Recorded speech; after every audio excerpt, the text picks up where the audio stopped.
Assalamualaikum warahmatullahi wabarakatuh. Hai pencinta sastra, kembali lagi dengan saya Mona Lisa. Sobat sastra, kali ini kita akan membahas mengenai teori stilistika pada cerpen. Cerpen yang saya pilih adalah cerpen dengan judul Keroncong Pembunuhan dalam kumpulan cerpen Penembak Misterius karya Seno Gumira Aji Dharma. Sebelum itu, tahukah kamu apa itu stilistika? Nah, teori stilistika ini adalah teori sastra yang bertujuan menganalisis atau mengkaji karya sastra dari segi penggunaan bahasa dan gaya bahasanya. Kekhasan setiap sastrawan antara lain terlihat pada penggunaan bahasa dan gaya bahasa yang digunakannya. Secara umum, ruang lingkup telaah stilistika mencakupi diksi atau pilihan kata, yaitu pilihan leksikal, struktur kalimat, majas, pencitraan, pola rima, dan mantra yang digunakan seorang sastrawan atau yang terdapat dalam karya sastra. Secara garis besar, gaya bahasa terbagi menjadi 4 macam, yang masing-masing memiliki fungsi tersendiri. 4 macam gaya bahasa yaitu gaya bahasa perbandingan, gaya bahasa pertentangan, gaya bahasa sindiran, dan gaya bahasa penegasan. Pada unsur leksikal dalam cerpen Keroncong Pembunuhan dapat dilihat berdasarkan kompleksitas kata, penggunaan kata formal, non-formal, penggunaan kata dari bahasa asing, dan jenis kata yang digunakan. Kompleksitas kata terbagi menjadi 2, yaitu kata kompleks dan sederhana. Dari hasil analisis pada cerpen Keroncong Pembunuhan, banyak ditemukan kata sederhana. Misalnya, malam, tubuh, pohon, wanita, muda, tawa, lantai, mendengarkan, dan lain sebagainya. Hal ini menimbulkan efek estetis cerpen ini terkait penyampaian makna yang dikemas dengan pilihan kata yang praktis dan denotasi atau lugas, sehingga pembaca mudah menangkap isi sekaligus memaknai cerita ini tanpa perlu menafsirkan kata-kata yang sulit dipahami. Penggunaan jenis kata formal dan non-formal sering disebut dengan istilah kata baku dan tidak baku. Dari hasil analisis pada cerpen Keroncong Kematian, banyak ditemukan kata formal.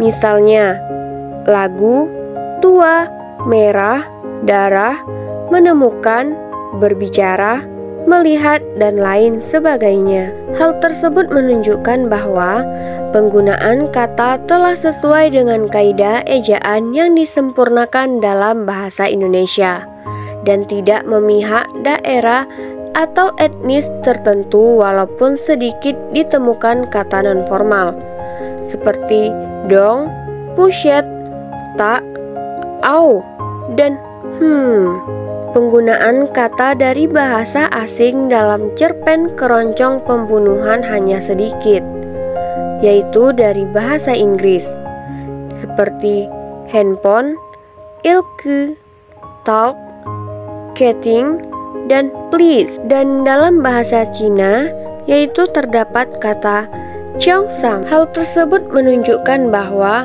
pendaya gunaan kata dari bahasa asing dalam cerpen ini hanya sebagai variasi cerpen saja dan tidak digunakan sebagai penekanan secara khusus.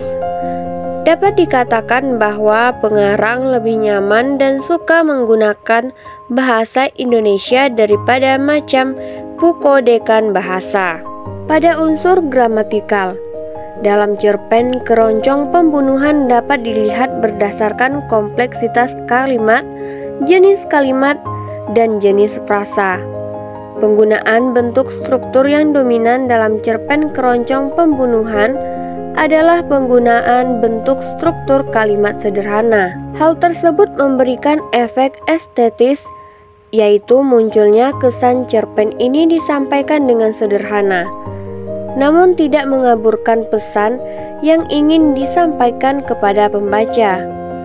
Pemilihan bentuk struktur kalimat dan cerpen ini tepat, baik kalimat sederhana maupun kompleks.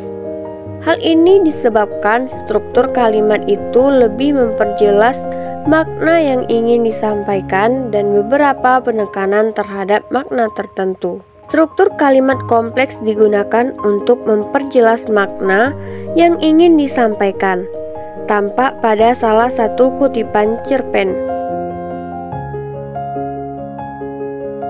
Pada unsur retorika dalam cerpen Keroncong Pembunuhan dapat dilihat berdasarkan permajasan, penyiasatan struktur, dan pencitraan. Pada cerpen Keroncong Pembunuhan ditemukan beberapa jenis majas di dalamnya, yaitu hiperbola, personifikasi, metafora, sinekdoke, simile, dan paradoks. Selanjutnya yaitu ada contoh dari majas personifikasi. Majas personifikasi dalam cerpen Keroncong Pembunuhan di atas merupakan wujud dari ekspresi pengarang bahwa dia menginginkan sesuatu menjadi hidup layaknya manusia. Nah, selanjutnya contoh dari majas antithesis atau majas pertentangan yang mempergunakan paduan kata berantonim, yaitu tua dan muda,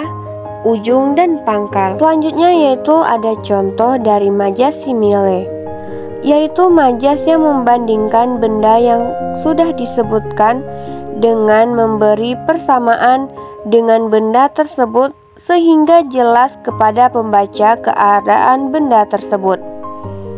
Majas simile disebut juga majas perumpamaan, biasa diikuti dengan kata seperti bagaikan, laksana, ibarat, dan bak. Penggunaan penyiasatan struktur yang paling dominan adalah tautologi, yaitu mengulang kata dalam sebuah kalimat.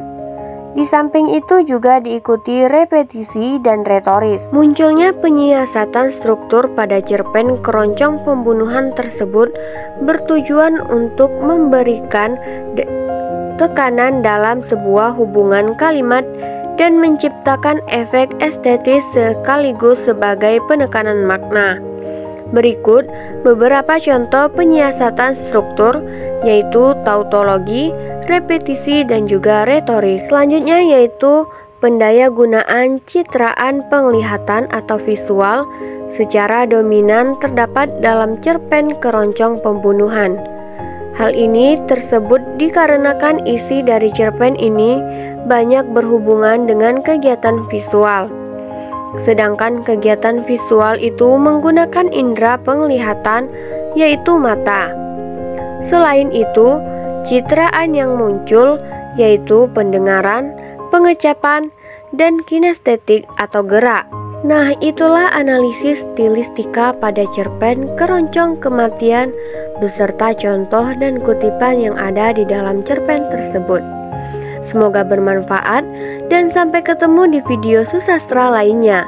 Jangan lupa untuk like, komen, share, dan subscribe ya Sobat Sastra. Wassalamualaikum warahmatullahi wabarakatuh.